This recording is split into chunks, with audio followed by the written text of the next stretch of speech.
This is Bobby, Renaissance Game Supply. So I wanted to kind of show you, I wanted to do some screenshots, but I decided to just print these out instead. But these are just some examples of a few orders I've had in just the past, I don't know, 17 days.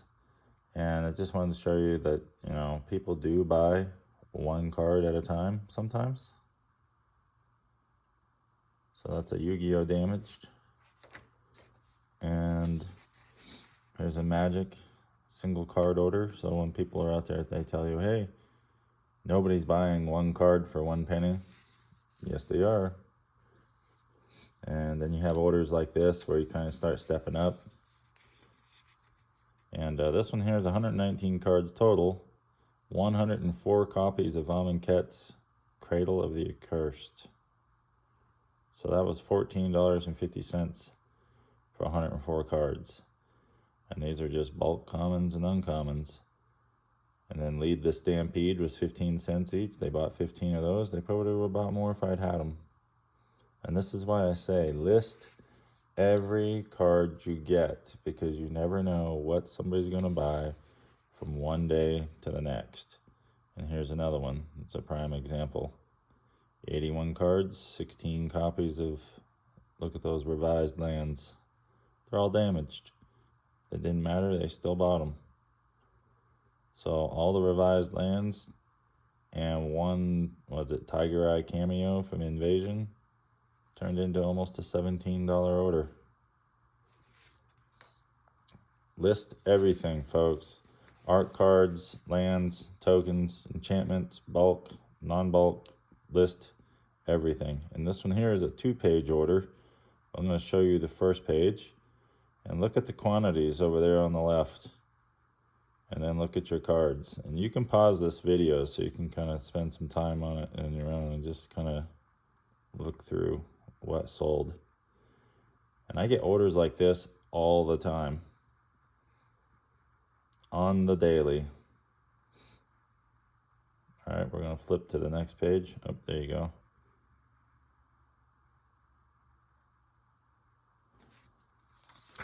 So that one there was 469 cards. And that is not even my largest order I've ever received. And I like orders like this because these fill out very quickly, because all I got to do is go right to where my organized inventory is, go right to the set, right to that letter, and pop out all those cards. Very easy to fill. And look at that. $59.14 order on 500 cards.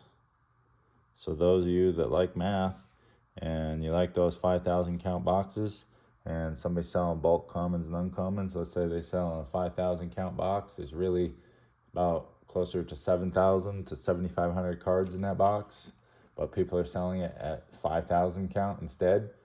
And they're saying, hey, it's $10 a row, it's $50 a box. That right there tells you that 469 cards have the ability to sell for $60. So realistically, each row in a 5,000 count box is about $120 in resale value. So if you're picking up a 5,000 count box for $50 or less, you are making a ton of money.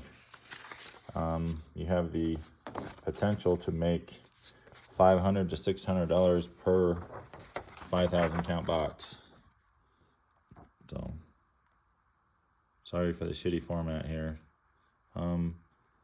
The PC with OBS Studio, so I could be able to show you more easily, is down again. So I'll be working on that over the weekend. But there you go.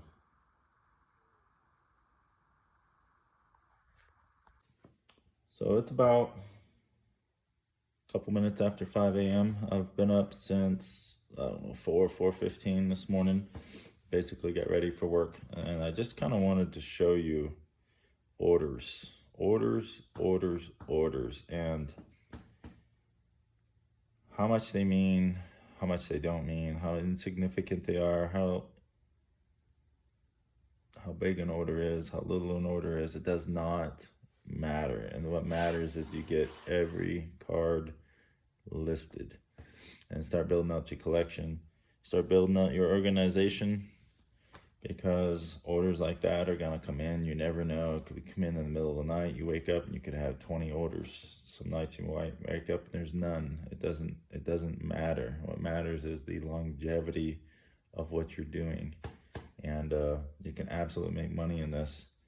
You just have to put the time in, unfortunately, or you have to pay somebody to do it, and you're not gonna make any money if you're paying people to do it for you. You might if you're getting like hundreds and hundreds of thousands of cards a month or something like that. Sure, you can make money that way. But my point is, get everything listed. And when you're out there and you're appraising collections and you're buying collections and you're picking up these 5,000 count boxes, or even the super shoe boxes, which is what, like 3,200 count from BCW or something like that.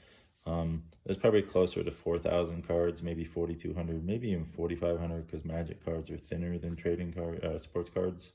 So just know that if somebody's selling 5,000 count boxes for 50 bucks a piece, or even $100, it's not that bad. I mean, yeah, it might be like, man, that's all a lot of bulk and no money in it. Bullshit. I've just shown you 469 cards. It's $59. So each row in a 5,000 count box is roughly about $100.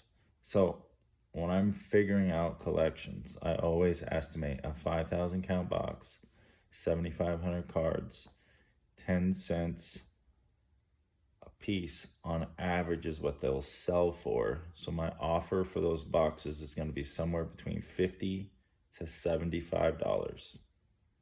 And if it's more organized and it's not all picked through, they're going to get 75 bucks a box for it. If it's very picked through and sets are just super jumbled, they're going to get $50. And the reason being is because I have to spend a lot of time or a lot of money buying Magic sorters to sort through that shit to make it to where it is uploadable. Because I'm not going to sit there for a week or a day organizing all of that by myself. I have too much shit to do that. So that's what you get. So for every 5,000 count box, it's roughly 7,500 cards. You should be offering somewhere between $50 to $75 for it, and you know that you're going to make probably $500 on that box. If you were to sell every single card for face value or market value, you're going to make about 500 bucks a box. Now, some boxes are going to be a little bit less, because you might have cards in there that's just pure bulk, less than 10 cents on average for each card. And that's okay too, because if you only spent 50 bucks on that box and that box ends up only being 250 market value, you're still making 5 times your money in the long run. And what I mean by that is, it's the work you put in today. It's going to pay off tomorrow. It's going to pay off a week from now. It's going to pay off a month from now. It's going to pay off a year from now. It's going to pay off 5 years from now. It's going to pay off 10 years from now. If you continue to do this and stay the course. And I've been selling Magic singles since 2014. That's when I opened my first comic book store and was clueless about Magic. Got into Magic within 6 months, and then before I knew it, within a year, I had 250,000 cards. I was selling online and in the store. And what I didn't understand back then was how to organize cards, how to appraise for them. So in my closing statement, I basically just wanted to let you know that there's absolutely money in bulk selling. Yes, it's going to occupy a lot of your time, a lot of space, but if your organization is on par and your collection buying is on par, you should be able to make pretty good money at it. And you want to set your shipping rate at like something around $2.99 or $3.49 for each package. I mean, you're a business. I mean, this isn't charity. Setting it at $1.22 or whatever, you're not going to make any money doing that. You're going to be selling cards and just giving it away. So set your shipping at like $3.49. That way you don't have to adjust it in a couple years as postage goes up. It's $3.49. It's a delivery fee. It's a shipping fee. It's just save yourself the heartache. Just do it.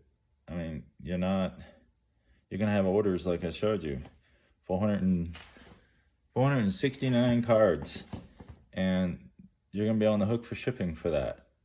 They're gonna pay $3.49. You might have to kick in another $2 or $3 because it might be $7 to ship it, and that's okay, because the orders that paid one, you can for one card, you can ship that with a plain white envelope and a stamp. Boom. So you're up a little bit of money on that, but that's gonna kind of average out. You're not trying to make money on shipping. That's not what this is about.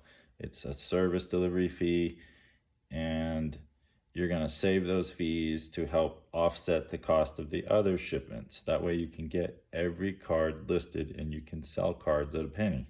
You can sell cards that are 3 cents. You can sell cards that are $3,000. Doesn't matter, because they're paying the seller's fees. They're paying the shipping fees. So, and that's what it's about. And that's what that $3.49 helps offset, is some of the fees taken out by a TCG player. So you're not, as a reseller or a store, you're not taking the full brunt of paying TCG's fees and covering the shipping and trying to replenish the cost of your stock. If you don't charge at least $3.49 to $4.99 per shipment, you're not ever going to accumulate enough money to recover your acquisitions, your store collections, your pickups. So you're just going to stalemate, and you're going to just travel along in life and be like, man, how come I can never sell cards and actually make money at it? And in the long run, it's a business, so you need to make money.